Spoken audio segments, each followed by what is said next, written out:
Good morning, John. So, if you listen to Delete This, which I'm just going to assume that you do, you know about a thing that I call Twitter holes. Basically, it's a quote tweet of someone's quote tweet of someone's quote tweet, and they all have the same format, and you can go down and down and down, deeper and deeper and deeper into the hole. Until eventually you actually arrive at the progenitor tweet hole tweet, which is pretty cool. I know you know nothing about this because you're not on social media. And I was just a part of the popularization of a Twitter hole, and I know this because of my replies right now, which we'll just call the 5 jobs Twitter hole. You just list 5 jobs you've had and then ask, what about you? Successful Twitter things are interesting to me because they give me a chance to, ask the question, what do we find rewarding about this? What service is being provided? Why do people add to a Twitter hole? Well, in this case, I think a lot of the service is being given a chance, an opportunity, an excuse to talk about yourself, which we all like to do. But also, there's another service here, a chance to see what other jobs people have had. A little bit of a glimpse, though an incomplete one,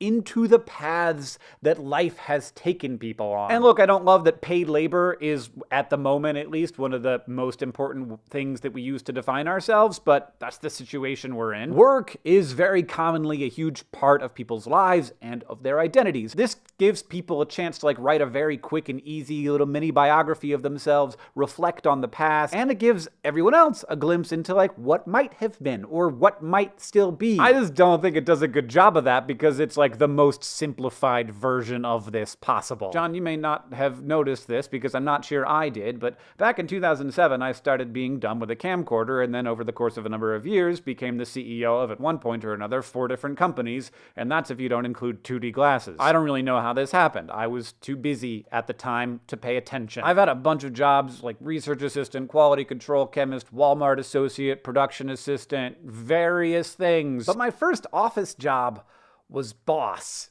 I don't like to talk about this too much because a lot of my employees watch my videos, but I had no idea what the frick I was doing. I didn't have time to figure it out. All I could do was pay attention to how the audience was doing, how the financials were doing, how the team was doing, and choose on any given day which of those things was going to be the most important thing to me based on nothing. I certainly wasn't going to go to business school. I didn't have time for that. I also don't know how applicable it even would have been to my work, but it's still important to think about and understand this weird structure that is imaginary and yet also is the foundation of a lot of how value gets created by humans today. In my office, we've been working on a business crash course that isn't business school. It's what we're calling soft skills. We've been working on it for a few months and people keep walking into meetings after working on one of these videos and saying why didn't anyone explain this to me? Which is kind of funny because it's exactly what we're trying to do. It's just that we had to be the ones to do it, I guess. How to build trust, emotional influence, communication, negotiation, job